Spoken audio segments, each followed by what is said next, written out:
अस्सलाम वालेकुम, मैं हूं रक्षा मलिक और आज मैं मौजूद हूं मखानी वेलफेयर की क्लिनिक पे और आज हम आपकी मुलाकात करवाएंगे डॉक्टर रिमशा से।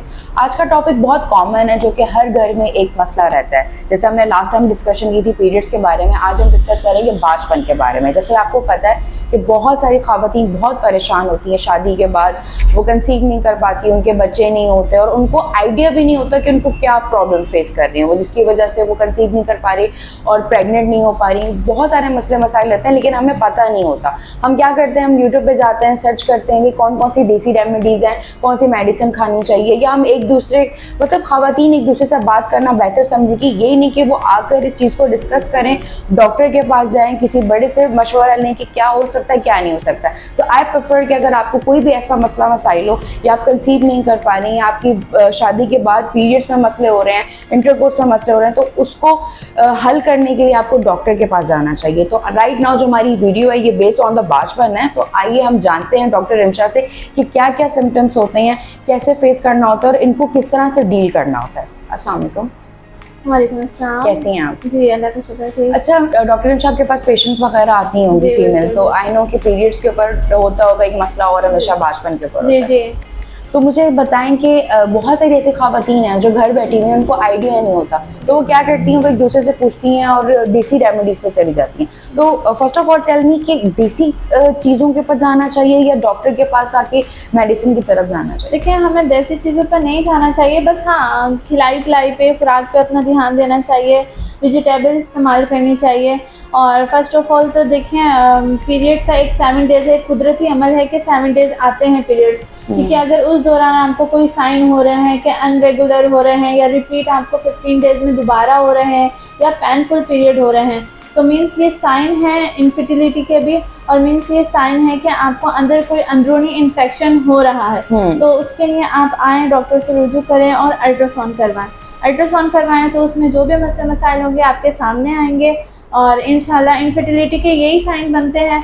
और इनफर्टिलिटी के ज़रूरी नहीं है कि लेडी ही जो है ना, क्या कहते हैं, इन्फेक्शन का शिकार हो, वो हस्बैंड भी हो सकते हैं। तो वो भी आएँ और फिर सीरम एनालिसिस होते हैं, आगे टेस्ट होते हैं, तो वो जो है ना, क्या कहते हैं, करवाएं। एग्जैक्टली मैं डॉक्टर रिमशा की बात से एग्री करती हूँ कि हम हमेशा ये समझते हैं कि अगर औलाद नहीं हो रही तो सिर्फ औरत का नुकसान है या औरत के अंदर मसला है। ऐसा नहीं है, बांझपन मर्दों में भी होता है। हम इसके ऊपर भी वीडियो बनाएंगे, इसके ऊपर भी डिस्कस करेंगे। तो इसलिए ये ज़रूरी है कि सिर्फ आप अपने घर की एक औरत को ब्लेम मत करें।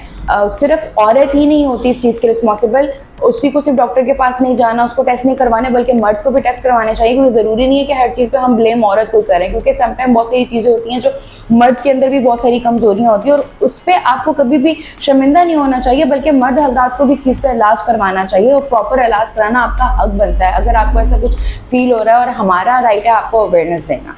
तो हम बात कर रहे थे कि अब भी जैसे कि आपने बोला कि ख़वातीन ही नहीं होती, कुछ चीज़ें मर्द से भी रिलेटेड होती हैं, लेकिन अभी जैसे राइट नाउ बहुत सारे लोगों को नहीं पता होता, तो उसका क्या प्रोसेस है, थोड़ा बता सकती हैं? अगर हमें ये फील हो रहा है कि हमारी ये पीरियड्स डिस्टर्ब हो रहे हैं और सारी चीज़ें, तो क्या करना चाहिए? लाइक थोड़ी बहुत टिप बता दें लोगों को जो घर बैठ के, उनको किस तरह से आना चाहिए और इस चीज़ को खुलकर बतानी चाहिए। देखिए, मैं तो यही कहती हूँ कि आपको पीरियड्स में डिस्टर्बेंस हो रहा है, ये साइन है कि एक हमारा कुदरती अमल 7 डेज़ का है। अगर उस दौरान आपको कोई मसले मसाइल हो रहे हैं या रिपीट दोबारा आपको पीरियड्स आ रहे हैं, तो ये इन्फेक्शन के साइन है। आप आएँ, अल्ट्रासाउंड करवाएं। अल्ट्रासाउंड तो देखिए होना ज़रूरी है, ठीक है ना?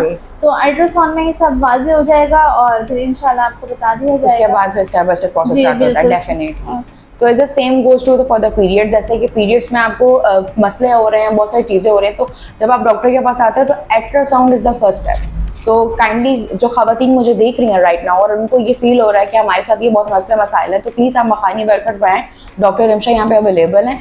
9 to 5 होती हैं यहाँ पर, 10 to 6 भी होती हैं यहाँ पर, और ये आपकी टाइमिंग होती है इनकी, और Monday to Saturday she is available for you. आप आएँ यहाँ पर, अपना अल्ट्रासाउंड करवाएं ताकि इनके साथ डिस्कस करें। फर्स्ट ऑफ ऑल डिस्कस करना बहुत ज़रूरी है कि आपको राइट नाउ मसला क्या है, उसके बाद फिर आप अल्ट्रासाउंड पर, क्योंकि अल्ट्रासाउंड से हमें पता चलेगा कि आप किस तकलीफ से गुजर रहे हैं। तो आप मेरी वीडियो को बहुत लाइक भी कीजिएगा, और हम डॉक्टर रिमशा के साथ और भी बहुत सारे मौजूद पर बात करेंगे जिससे आपको अवेयरनेस मिलेगी। और प्लीज़ अगर आप इस बीमारी का शिकार हैं तो फ़ौरन आके इलाज करवाएं। अपना बहुत बहुत ख्याल रखिएगा। हमारे यूट्यूब चैनल को सब्सक्राइब कीजिएगा और हमारी वीडियो को लाइक कीजिएगा। कमेंट सेक्शन में अपनी राय का इजहार भी कर सकते हैं और हमें कमेंट सेक्शन में बता सकते हैं कि आपको और किस किस चीज़ों की इन्फॉर्मेशन चाहिए।